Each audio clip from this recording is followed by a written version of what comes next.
Paul Koski. I'm a chartered accountant by profession. Although I've been in the accounting game for the last 35 years, I think my real passion sits in old cars.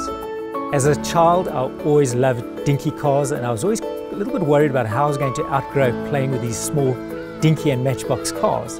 Anyway, I think I found the solution. I just simply went on to the bigger ones. I first started off in the classic car arena, and then once I was in the classic car arena, I found myself I actually preferred the much older cars, the vintage cars, the veteran cars. This is a 1919 Model T Ford. This car was sitting in a warehouse probably for about the last 20-25 years. Car hadn't been running. We cleaned out the fuel tanks, put in a battery, started up the car and drove off.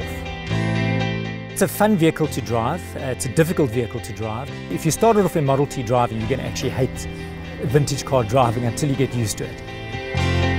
We've also got 3 pedals, but the one on the left-hand side is actually your low gear and your high gear. So what you do is you engage by pressing the pedal forward. That engages the band, which engages the first gear.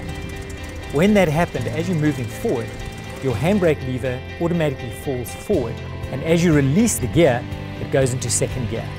And now you'll use your hand throttle as your accelerator.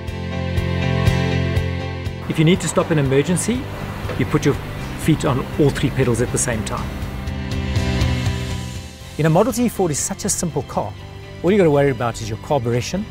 You got to worry about your spark plugs, your fuel, and make sure your magneto is working or your battery's working and you're on the road. Ford has always been a very reliable vehicle. And I think from the earliest days, if you just take the Model T Ford, the car had to be reliable to produce 15 million of these cars from 1907 to 1926, I think was the final Ford Model T that rolled off the production line.